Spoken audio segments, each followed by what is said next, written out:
barely. Hey, ready to go? Great. All right, hello everybody. My name is Stephen Sanderson. I'm a program manager on the ASP.NET team. I'm from England, as you can probably tell, and I've been at Microsoft for about 4 or 5 months or something now, and just about figured out how it works and what kind of job I've been hired for. And lately, I've been working on this thing called Scaffolding, which is what we're going to be talking about today. You might have already seen some of this. Scott Goo delegated to Scott Hanselman to do a bit of a demo of some of this sort of stuff. And Scott Hanselman, if you were in to talk this morning, he might have been doing a bit of scaffolding as well, I believe.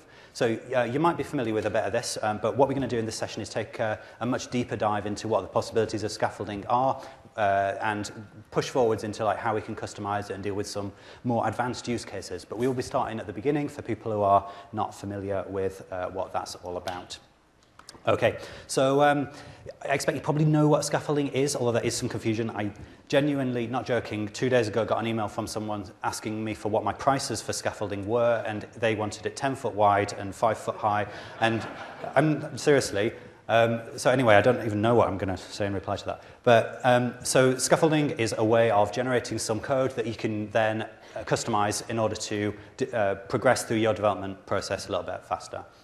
So that's good in 2 main cases. It's going to save you time if you're a beginner for obvious reasons. It gives you a quicker way of getting up to speed with the framework. It means you don't have to go through the agony of and trauma of reading people's books and blogs and such like in order to figure out how the framework works. It means you've got some working code straight away and you can start customizing that. And obviously if you're advanced, you might feel, oh, I don't need that. You know, I know how to do this stuff. Probably a lot of you in this audience would put yourself in that category. But scaffolding is still useful for you because it gives you a way of automating some of your development processes and a way of setting up standard patterns for how things should work within your organization, in your project, sharing those templates about and making sure that everyone else on your team is doing things the way you say, because you know best, obviously. So let me clarify how this fits into the framework.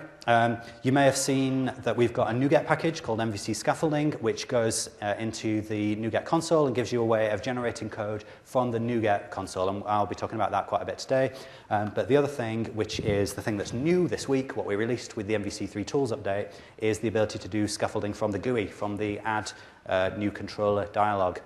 And that's actually where we'll get started. So the console tends to be better for people who are, well, like console-friendly people who like typing, working quickly, got lots of options directly on the command line, bit of a power user thing, also very extensible and customizable what happens in the console. And the GUI, is, we're mainly targeting at the more straightforward use cases to enable you to get started a bit more quickly. So I'll talk about both of those and how you can customize and extend both of them. All right, so that's pretty much all I want to do with PowerPoint. So I want to set up like a sort of scenario for a demo project. So does anybody know, there's a bit of a clue, where the Olympics are going to be next year? Yay! We're going to have the Olympics in London, which we're all very excited about in England. And now, I can't run, unfortunately, but I felt that I could contribute by creating an MVC application to track what's going on in the Olympics. So we'll keep track of the athletes and the medals that they've won and the records that they've broken and this sort of thing. So I want to build myself an MVC application to do this. And that's the context for exploring a lot of different scenarios with scaffolding and extensibility. So to let you know how we're going to be spending the next 50 minutes or so, I will start by talking about the GUI, which is the simpler end of things. I'll introduce how the command line stuff works, and then I'll show you how we can do other types of scaffolding as well. And from that point on, we'll push forwards into the customization, simply with customizing templates and then doing some funky PowerShell magic to customize more things that happen. And then we'll bring it all back full circle at the end and show how you can take your advanced stuff and use it to enhance what pops up in the GUI.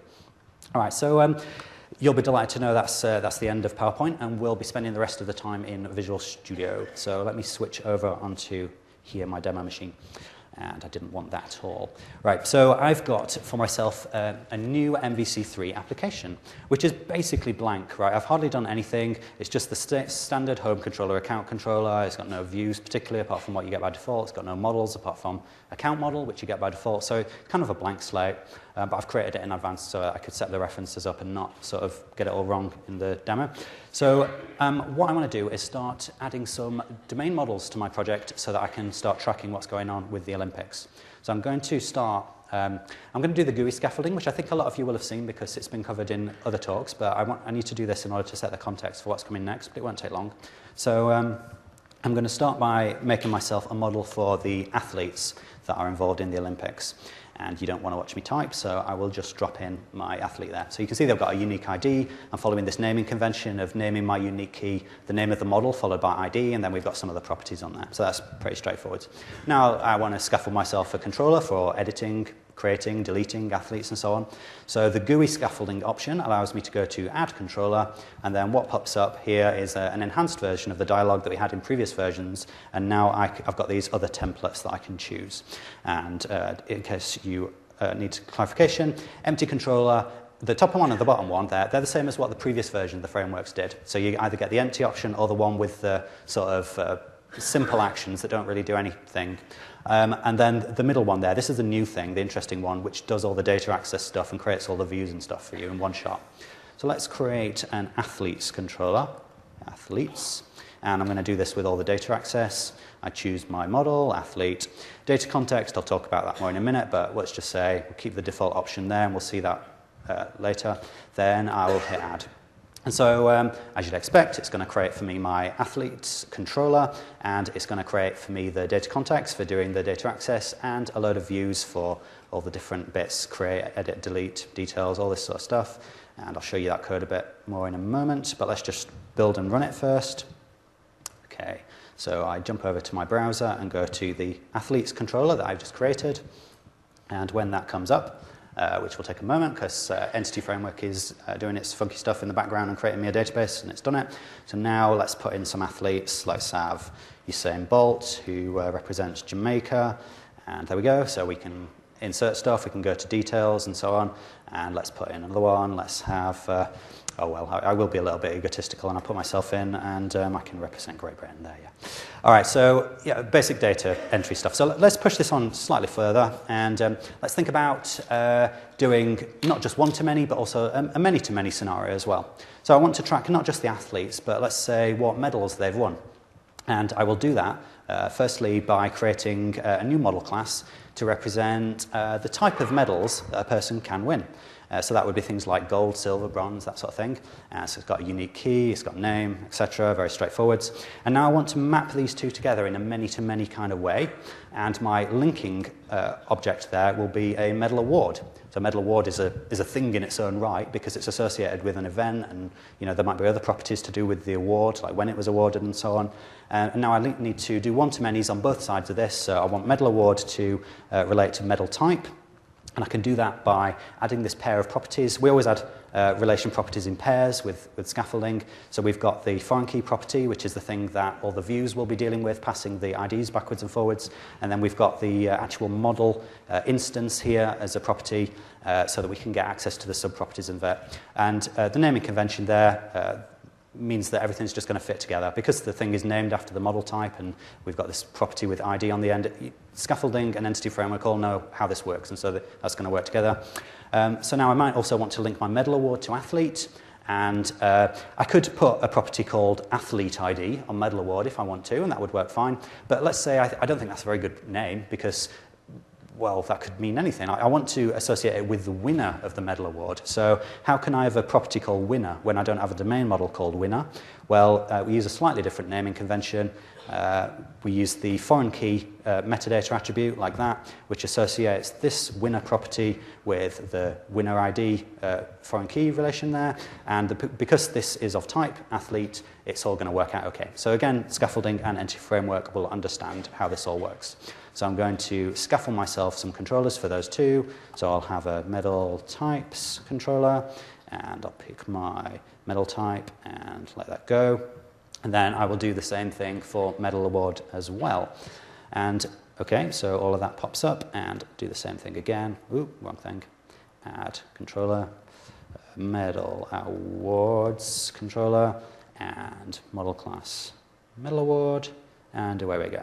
All right, so that's doing all this thing, and to be honest, even if you know the framework fairly well. Like, I think I know it reasonably well, but it would probably take me a couple of hours or more to remember how to do all this stuff without scaffolding, you know, how to get all the many-to-many stuff working and all the views and the edit and stuff all to work out. So it is saving some time, even in the case of someone who reasonably knows what they're doing. So let's just actually see this running now. So I'm going to go back and hit run, and we'll see what happens.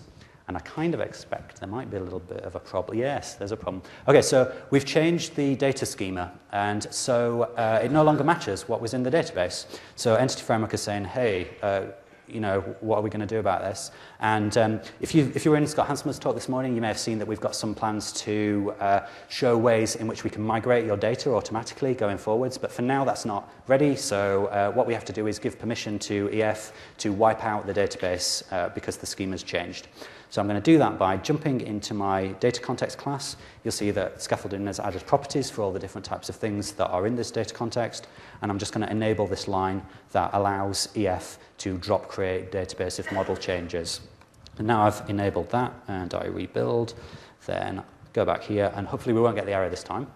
But we will have lost our data because I just gave permission for it to clear the data out. And I'll show you a different way of sort of overcoming this problem in a minute.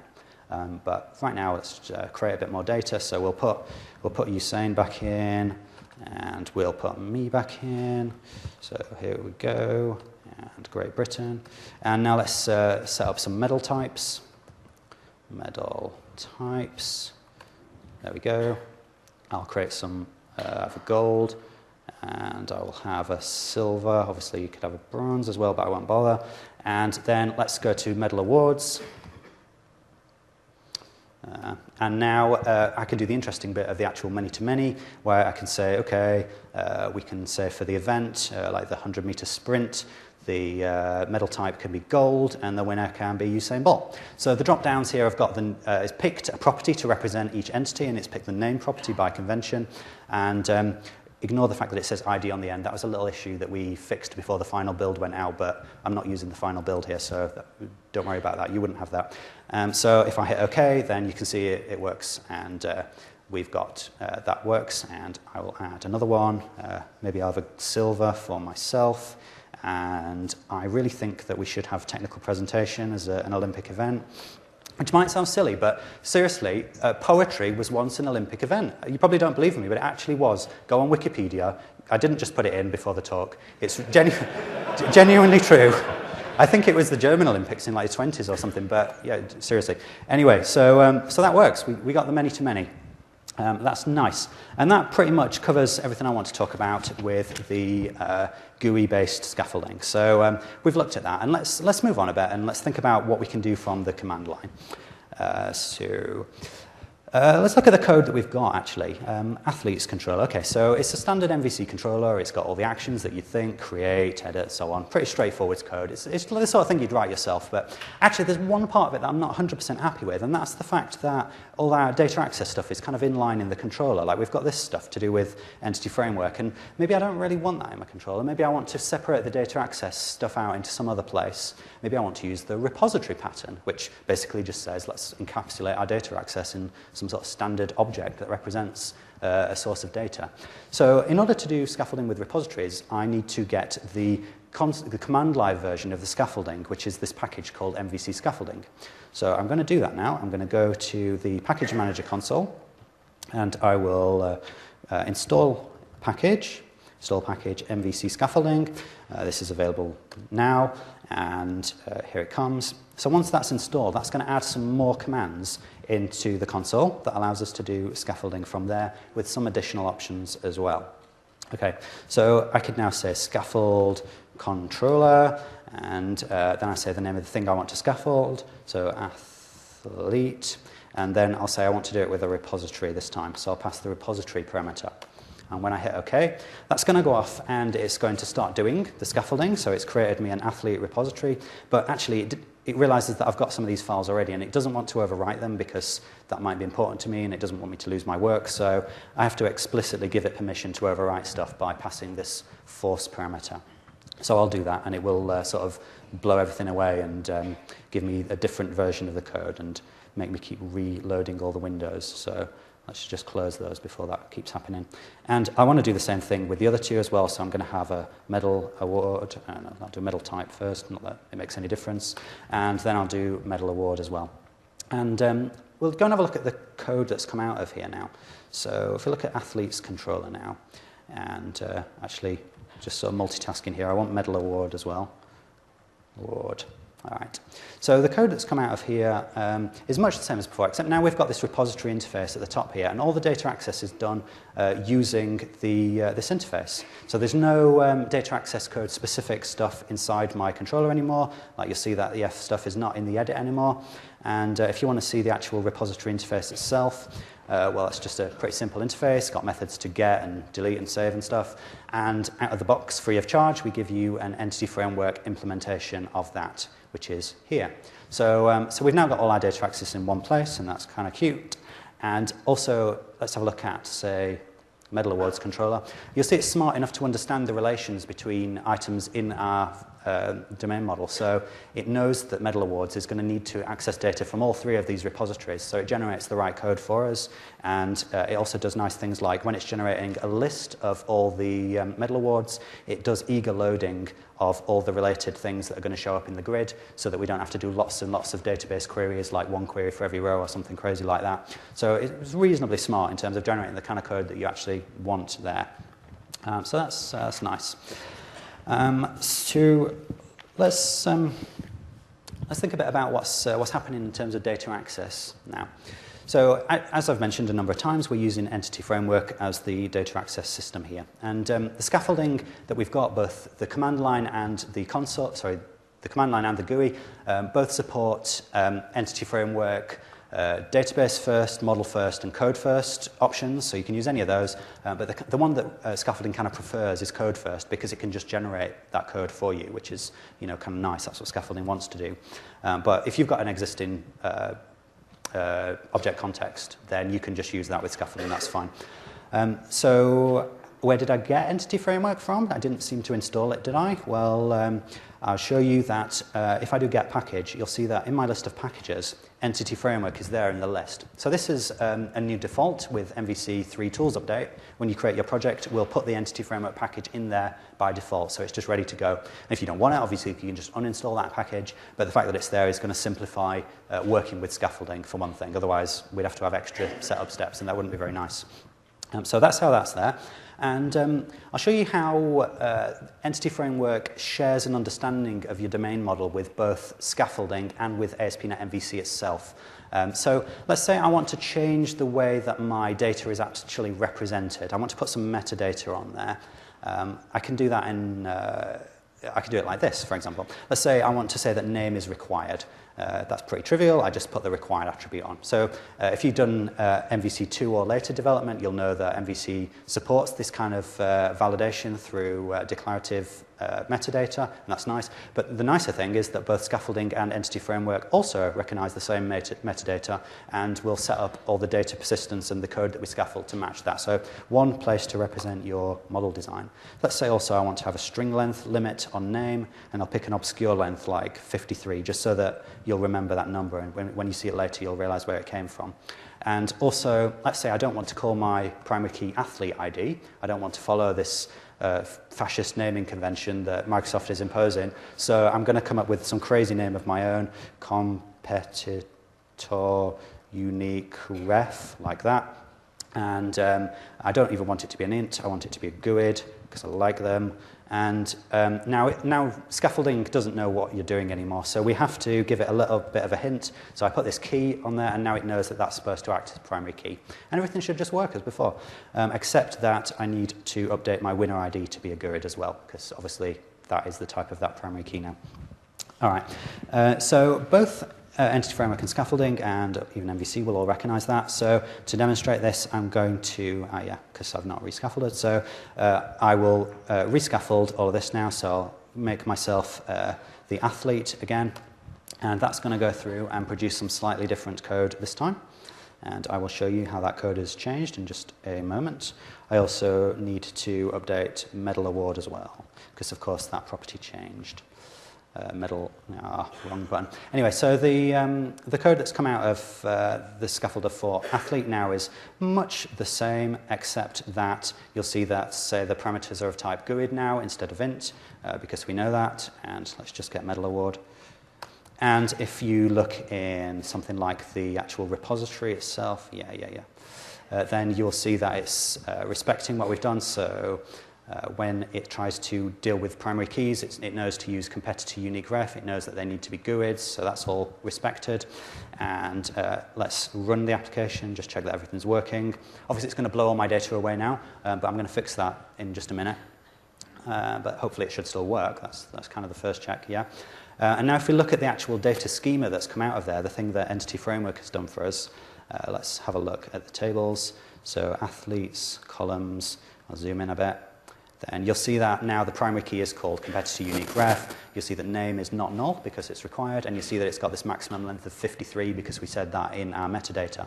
And as you also know, ASP.NET MVC will validate based on things like required and string length. So everything's sharing this common understanding now, and that's going to make our life a little bit easier. And all right, so this is all kind of cool, but one thing that's really bugging me and is going to continue to bug me is the fact that we keep losing our data all the time. So since we don't have the migration thing just yet, I'm going to use a different way of maintaining my data, which is seeding the data. So I can define in my data context class that whenever we wipe out the data, I want to stick in a standard set of test data. And you know, if you were doing this on a real project, you would probably come up with a set of test data that kind of exercises all the scenarios in your application, you know, like gold customers and silver customers and people whose accounts have expired and all the things like that, so that when your testers want to run through the application, they've got data in all the different states that they want it to be. So I'm going to create a standard set of test data for myself as well now, and I will do that by creating an initializer class. And I'll just drop this in, and let's try and make it so you can actually read my code. So I've created this class called myInitializer. It inherits from the previous initializer that we were using, which is the drop create one. And all I've done is overridden its seed method, and at that point I can start creating some standard test data. So I've got my gold, silver, bronze, I've got some athletes, I've got some sample medal awards in there, and you can do things like relations very easily. So you see I'm kind of linking all my entities together a bit, and that's all going to work fine.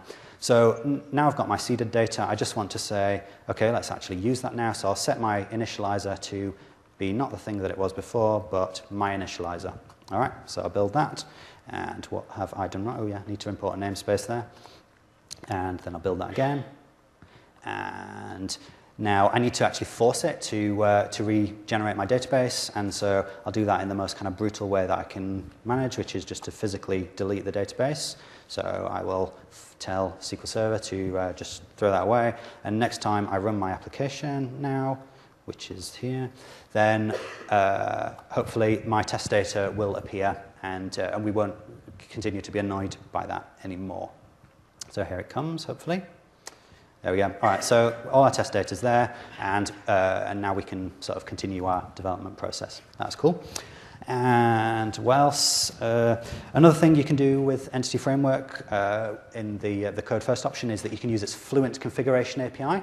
So let's say I want to change even more the way that my data is mapped into the database. I want to change how the actual data schema in the database is named and so on, independently of my actual .NET code. So I can override what am I doing? So I can override a method called allModelCreating in my data context class, and then I can use this Fluent API where I can say things like the entity called athlete will map to a table or has a key and so on, and you can go and learn about Entity Framework's Fluent API if you want to know more about that. So you can see I'm saying like the country column will no longer be called country, it will now be called territory of origin in this crazy capitalized way that my DBA insists that I do. And so now I've got that. If I rerun my application, it's going to drop the database, it's going to reseed it with my test data, but this time my database representation will be a little different. So I will have a look at my database now.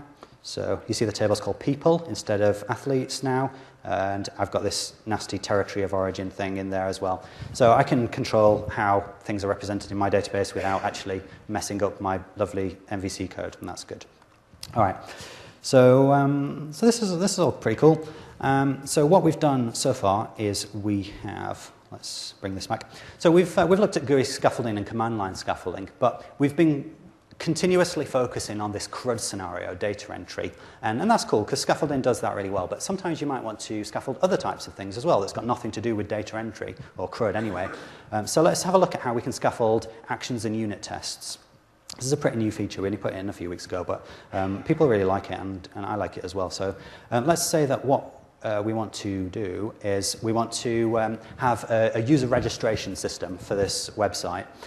So the way I would do this, if I was doing it manually, is let's say I want to do it on my home controller. I would start typing in some actions, maybe an action for register, which renders a view, which has a form on it, and then my form posts back to another action, and the action takes the data and it tests if it's valid, and then it does something with that data. And that's fine, that is what I want to do. But I don't want to type it all out by hand because I'm a busy person who's got TV to watch. So I want to scaffold the action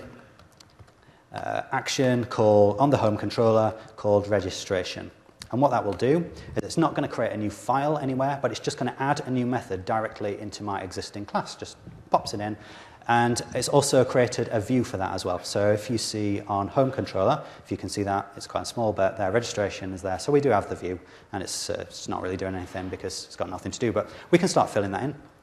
Okay, so that is kind of nice. That is what I want to do. But actually, I want to have a view model as well that represents the user registration data. So I can pass an extra flag called, create view model. And I want to force it to overwrite the existing view. So this time, the code that comes out will be slightly different. It's now trying to pass a registration view model. And that's something it's just created on the fly for me because I said I wanted one, and that's got no properties on it. But it's kind of automating what I would do. It's like snippets, but a little bit more powerful and customizable. So now, let's say I want to pass some data to my view. I can just start typing in some property names here if I want to, even though they don't exist. So I will have a username. I'll set that to be blank by default. And I will have also, let's say, a premium membership, because people can pay me and they get more information about the athletics. So premium membership equals false by default. And then these properties don't exist, so I can put my cursor on them and press Control dot, and then you can't see it. Anyway, it says generate property stub, and so I press enter and it does that, and you see the dotted line goes away. Control dot generate property stub as well. And now if we look in my view model, you see the properties there, and Visual Studio's figured out what types they should be, so this is cool, fairly fast way of developing. And now I also, let's make a form so that people can put their username into it. I'll go over onto the view that got created, and you'll see it's a strongly typed view for the registration view model. And all I want to do is just have a basic form for that view model. So I can just use the editor for model helper, which will create a field for each of the properties on my view model. Let's run it. And so that's the home controller and an action called registration. There we go. So that'll pop up, and probably won't be very attractive, to be honest, because I've not really styled this in any sensible way. But you know, we're getting started here. So username Steve, submit, and well, nothing happens because there's no actions yet to receive that data. So of course, I could go and add an action to receive that data and do something with it. I'll just save myself a little bit more time and do it through scaffolding. So I'll pass the post parameter as well, and what will pop out of there now will be another action. This time it'll be one that receives the post data, and it will check whether it's all valid, and then it will, it will re-render the view if it's not valid, or it will. We can put our custom logic in here, basically whatever we want. And I'm not completely certain why I've. Oh yeah, okay. So I've just overwritten my view model and thereby lost these properties. So I'll just re-stub them out. And there we go. So also, just to check this works, let's put a bit of validation rules on here. So I'll just make username required, like that. And now, hopefully, I'm going to show you a bug right now. But don't worry, this has been fixed in the final build, which I don't have on my machine. So I tried to submit that with a blank. That's not the bug I was in. Oh, okay, so I've wiped out my actual view as well. So let me stick that form back in there. Okay. Re-render that. Okay, so now if I try to submit a blank form, I get username is required, and thereby I can put that in, and there we go, everything's working fine. So it redirected because it was valid. So this is all cool, that's kind of working. And what if I wanted to have a unit test for this as well? Well, I can scaffold myself the stub for a unit test. I can say scaffold, unit test, and for the home controller's registration action. And I'll say what view model that uses. It uses the view model called registration view model. And so let's see what comes out of there. Well, firstly, it's created for me a test class, which is blank, and you saw it before, your very eyes, just update, and it's stuck in for me there a test stub, and I can go in and just start putting my assertions in there, define some behavior through my test, see the test fail, go and edit my code, see the test pass, and do the whole test-driven development thing there. So it's just saving me a bit of time typing this stuff out by hand. All right. So that's all I want to talk about in terms of actions in unit tests. But if you're like me, you probably don't like to do things the way that other people do. You like have your own special, quirky habits, and you think, actually, I want my unit test code to look a little bit different from that. Maybe I don't want to use MS test, I want to use XUnit or MB unit or something like that. Or maybe you want to customize the way that your repositories look or whatever. So let's look at how you can customize these things. We'll start by customizing some of the T4 templates that are used to generate the code that comes out. So back on Visual Studio there, let's say I want to customize the unit test templates. I can do this with more scaffolding. So I'll say I'll scaffold for myself a custom template, and for the unit test scaffolder, the test class. And if you want to know more details about all the different things you can customize, you can find a recent blog post of mine went into this, so that's a good source of information. And I'll also have one for test method.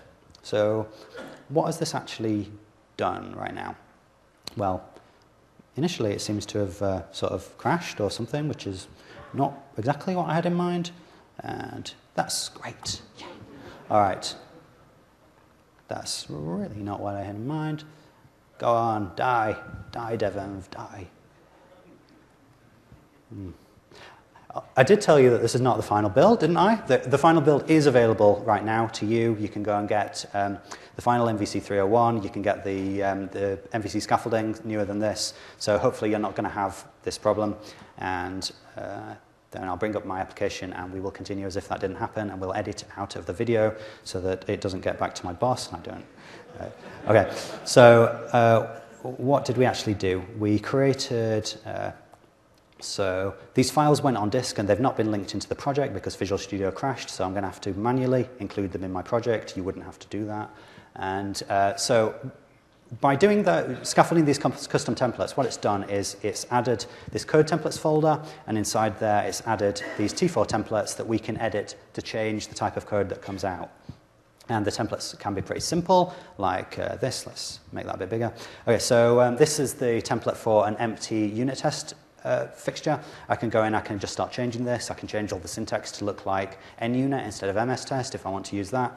And the T4 template that generates the actual methods themselves is a little bit more complex because it's got this sort of chained if-else thing, which uses, so you can see we can use arbitrary C# code or VB code in the templates if we want to. And the logic that we've got in here by default is if your method returns a view result, we'll produce this test stub. If it returns a redirector result, we'll do this other thing that relates to redirects and so on. So you could come in and start doing stuff related to your custom action results and so on. But all I want to do really here is just demonstrate that this actually does respect your changes and does make a difference. So all I'm going to do in a completely overbearing and unnecessary way is say to everyone on my team, whenever you create a test method, I insist that you need to put a little comment block at the top of it that explains what the point of your test method is. So I'm going to define that by putting this block here in my template and just show you I can evaluate arbitrary C# things there. And then I expect people to kind of fill this out whenever they create a test method. So just to see that actually working, I will scaffold for myself I'm going to use something slightly different. I'm going to do action with unit test with all this long crazy name. I'll explain that more in a minute. And so for home controller, something else, why not? So what's going to come out of there now is going to be both an action method and a unit test for it. It's not going to overwrite my home controller test. It knows that already exists, so it's skipping that. But it's inserting this extra something else test, and you can see it's put my completely pointless comment block at the top of that now, so people would know to go in and type some stuff in there. So that just shows you that we can override the templates, and you can do that for repositories, for controllers, whatever you like. So that's nice. We can go and we can customize the templates. But that's just the beginning of customization, because what if we want to customize with some more complex logic, maybe generate multiple files that interrelate with one another, and maybe have some other logic about what type of parameters are accepted by the scaffolder and what's done with that? Well, we can do all of this by writing some PowerShell code of our own. So let's have a look at how we can do that. So to set up the scenario here, I want to have RSS feeds in my application. I want to have lots of them. So I want to have so many, in fact, that I want to have a standard format for how RSS feeds should be defined. So I'm going to create a custom scaffolder for that. So I'm saying custom scaffolder, but what is a scaffolder actually? I keep using the word, but I've not told you what it is. Is it a .NET method? Is it an assembly? Is it something in a database? Well, okay, let's try and explain what scaffolders actually are, like conceptually and physically. So I can start by saying get scaffolder. And what that's going to do is it's going to give me a list of all the scaffolders that are available. So some things that I've used, like controller and action unit test. And you can see that these all live in these packages. But the curious thing here is that they've got these crazy long names. And I didn't say action unit test, I just said unit test. And if I wanted a view, I would say ASPX view or Razor view. Not really, I don't want to do that. I want to just say view, and I want to have some system of saying like what kind of things I want by default. So we've got this other concept, as well as just a list of scaffolders. We've got this concept of default scaffolders. And all this is a way of giving a short name that maps onto an actual scaffolder. So right now, if I say I want a view, that's going to map onto Razor view. And I could change that if I wanted, but I like the Razor views right now. And if I want to have a unit test, that's going to map onto this long-looking thing here. And the point of this is not just to save you the time of typing, but because scaffolders refer to each other internally. So when the controller scaffolder wants to generate a view, it doesn't know whether you want a Razor view or an ASPX view. But it doesn't have to, that's fine, because it just says scaffold view. And then whatever is defined as being your standard view is what's going to pop out of there. And so this is an aspect of the extensibility model. If you wanted to completely change how views work, then you could create your own view scaffolder and set that as being the default. And if you wanted to implement like a Spark view scaffolder or something like that.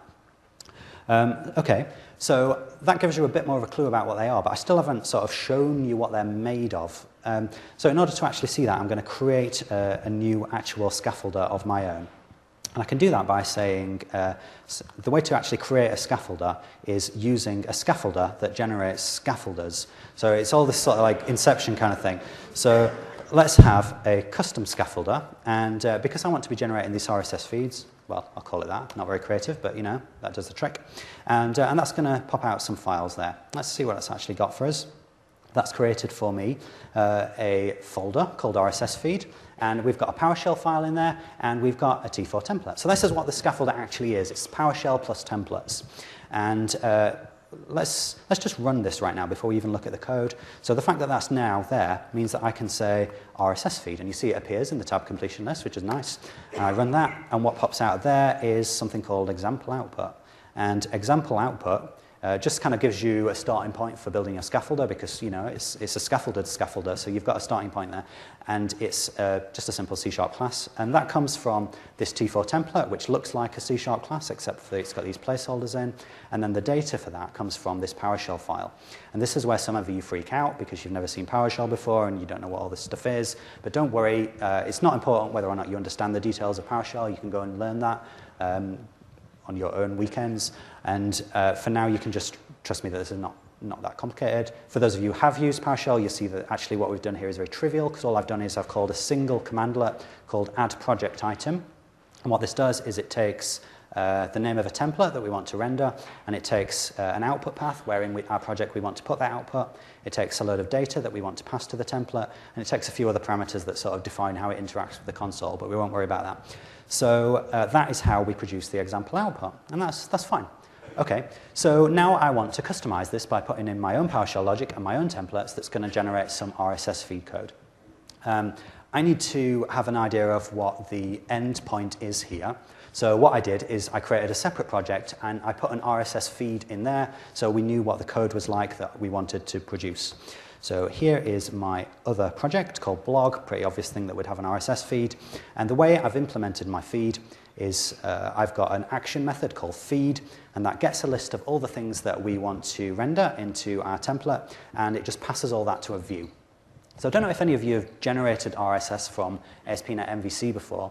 I have. The way I've done it in the past is I've usually used something like the XDocument API, or linked to XML, to generate an XML document that represents the RSS data and then serialize all that down to the client. And obviously you can do that, but now we've got Razor, and if you want to generate anything with angle brackets in, Razor's a really good way of doing that. And I think it's actually even more elegant than doing link to XML. So if I want to produce some RSS data, then I can just have a view that looks like RSS. And if you've not seen RSS before, well, it's like this, really. It's got an XML doc type, got RSS element, channel and items. Each channel has got multiple items, and then each item has got a title, it's got a link, and this is what your RSS reader displays. And one thing that some of you may not have known about before is this content encoded thing. This is a standard supported by almost any reasonably recent RSS reader, and this is a way of embedding an arbitrary chunk of HTML inside the actual item. So if you want your entire full text of your blog post to be in the RSS reader, you would use content encoded, and then you can put your arbitrary data in there, and that's what gets displayed. And in my case, the way I want to generate that arbitrary HTML is by rendering a partial, because obviously MVC is good at doing that sort of thing. So I'm going to say render partial for the feed item content, and in here I put the HTML markup that I want to represent my item. So I think this is a pretty elegant way of doing RSS, because the thing I like about it is that it's really like raw and low level. And if somebody wants to come along and change the actual markup, well, like obviously you just come and edit stuff in the actual view. It's really straightforward as compared to learning some sort of third-party API for generating RSS. So I like this, and this is the way that I want to scaffold my feed in my MVC application. So you know what the end goal is now. I want to make this come out of my scaffolder. So let's get rid of all this code that's already there and sort of start at the beginning. Now, if you don't know PowerShell, you might not keep up with this next section. That's absolutely fine. You're not expected to understand every single line of code. It's not important. What is important is that you get a vague sense of sort of the possibilities, and then you can go off and read more about this if you want to do it. I've got a blog series that I just completed last week, which has got like a 7-part guide to doing scaffolders, and it's got lots of information about creating custom scaffolders, all the commandlets that you can use, and examples, like an example of an Ajax scaffolder and things like that. So you can learn about all of this. You don't have to follow every bit of it now, but you will get an idea of how that works. So the first thing I want to do is put some extra custom parameters on my scaffolder, and I want to know what type of model we're generating a feed for, and I want to know what controller we want to put the action that generates the feed into. So let's grab some snippet here that will give me these parameters. So this is PowerShell's way of declaring new parameters, and I've just said that there's going to be a model type and a controller name, and I've also declared that model type is mandatory, although controller name is not, because we can probably infer the controller name from the model type in most cases. So now I've got that. If I tried to run scaffold RSS feed again, now remember this worked before, if I run it now, it won't work because it will say, no, there's a missing parameter model type. So that's nice, it's respecting that. And now if I say I'll scaffold an RSS feed for fake model, now it's going to work because I provided value, but that's not very good because I don't want it to accept fake models. I want to check that the model that's been passed in is really valid. So here's some code that does that. Well, it does more than that. So the first 2 lines, what they're going to do is they're going to get this type, model type, they're going to find that in my project, and if it's not there, well, this commandlet will throw an error, and then we'll just abort the whole thing by kind of returning early. And then if it is valid, we're going to say, if you've not given us the controller name, then we're going to infer it by pluralizing the name of your model. So if it's like a person, we'll pluralize that and look for people controller, and we'll check that that's there as a controller as well. So now if I try to do fake model, it will not work this time. It will say, no, there's nothing that matches fake model. So I would have to put in something that actually exists, like athlete, and this time it will not give me an error, but it's not doing anything because my code is not telling it to do anything more. So what I want to do is to add a new feed action into the controller that we've been told to add the feed action to. And my PowerShell code for that is this scary looking block, which is not that scary, actually, it's just that the font's massive. And if you look at this, all I've really done is I've invoked a commandlet called add class member via template.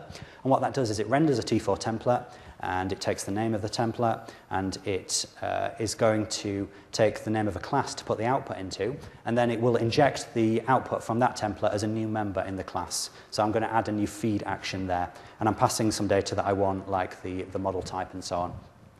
So if I try to run that now, this time it's going to give me an error because it will be saying, hey, you told me to render a template called feed action, and there isn't one.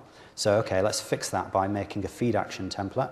So I'm just going to rename this one that we've already got, and what's it supposed to be called again? Feed action. And I'm going to drop in my pre-prepared code for feed action template, which is not very difficult to understand. It just looks like an MVC action method, except that it's got these placeholders for emitting the data that's come from my PowerShell file. And so let's try running that. Let's actually just go to, where is it? Let's go to athletes controller so we can see the feed action actually appear before our very eyes and be astounded and delighted when it does. So scaffold RSS feed athlete, it's now going to render my template, and then the output appears as a new member in my class. So that's nice. But of course, if I try to run it now, it's going to fail because it'll say, there's no view for this, I'm sorry. So I'm going to have to create myself the view, and you know what the views are supposed to look like. They're supposed to look like this: feed CS HTML and feed item content. So let's add some more scaffolding logic to generate that. And this is quite simple because I can use the existing view scaffolder. I just give it the name of the controller I want to put the view for. Say I want to render a template called feed view, and I'll pass it the model type and a bit of other stuff. And also, similarly, I want to render a view for the feed content item partial. And that's a template called feed item content partial, confusingly. And so I need to add some T4 templates for those things as well. And I'm going to do that by just copying and pasting the existing things and renaming them. So what's that first one called again? Feed view? Yeah, feed view. And the second one is called feed item content partial. It's very elegant. Feed item content partial.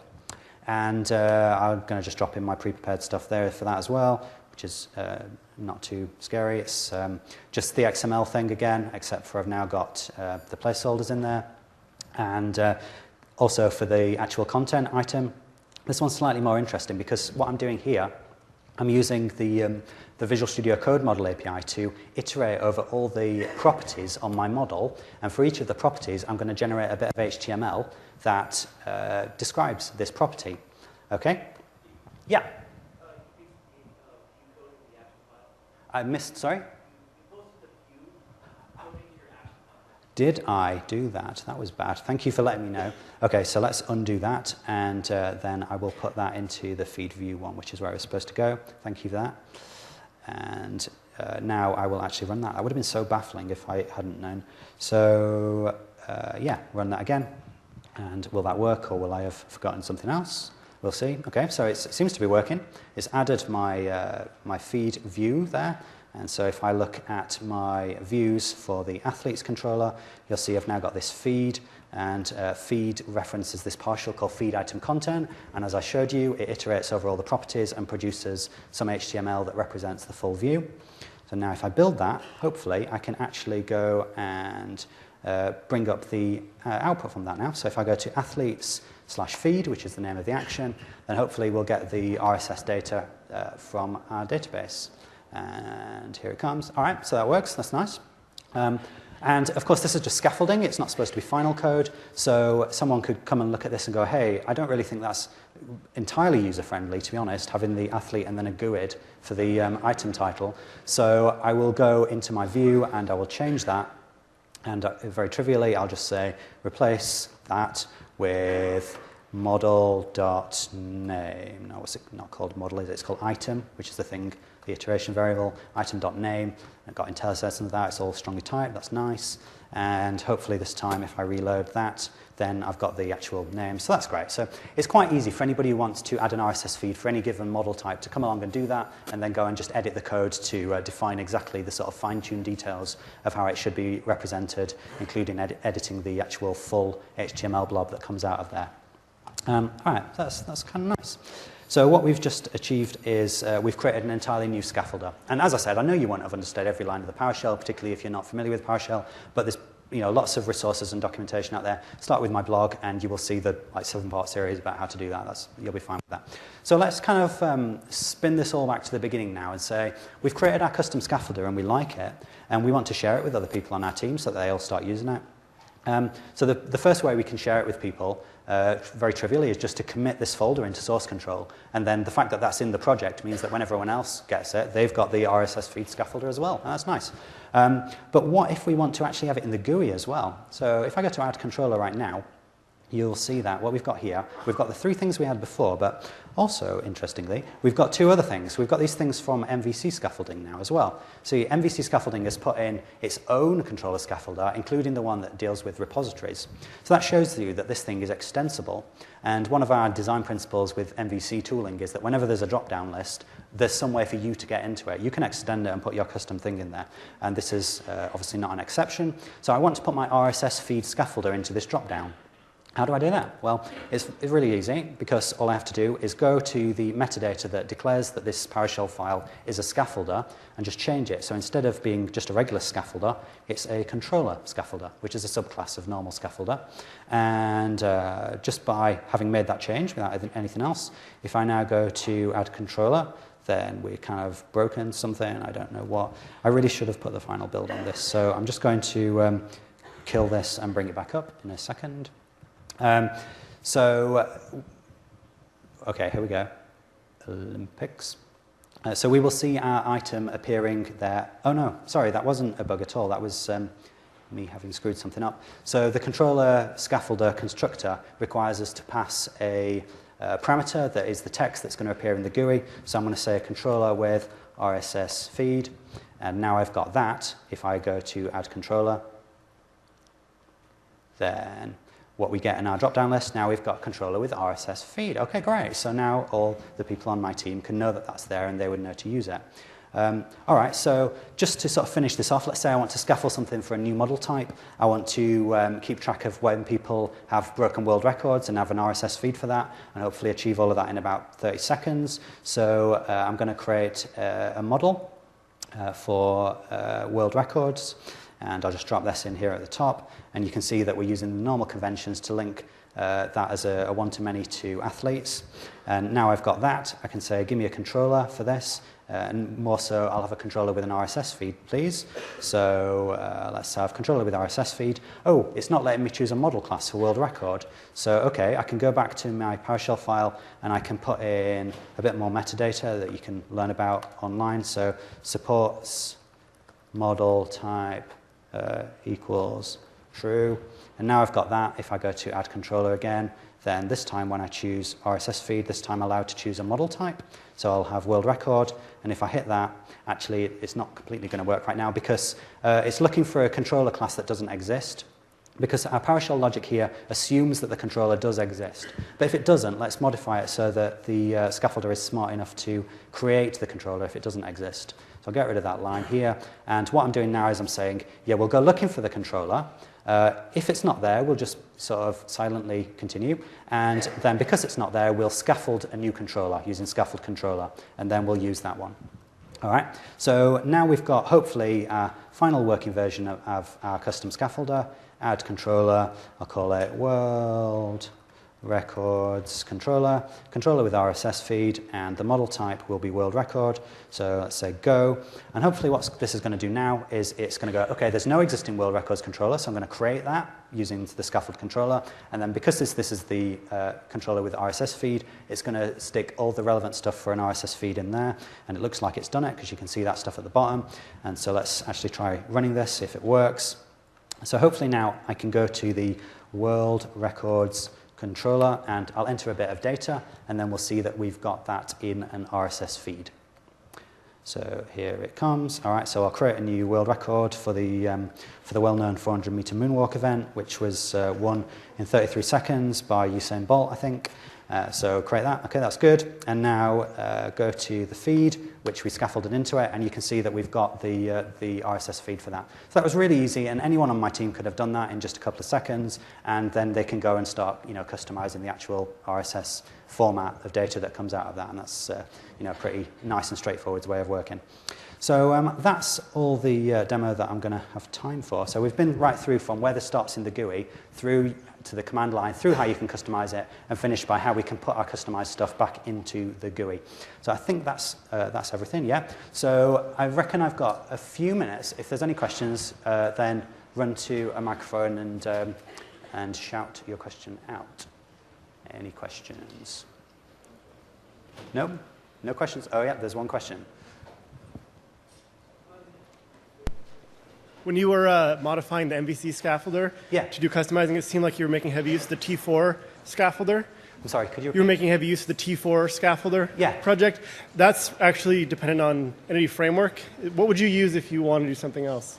If you wanted what, sorry? If you wanted to not use Entity Framework in your scaffolding? Okay, good question. Yeah, so the package that underlies MVC scaffolding is T4 scaffolding, and that allows you to do scaffolding for other technologies like web forms and so on. And that takes a dependency on Entity Framework because it deals with data access stuff internally.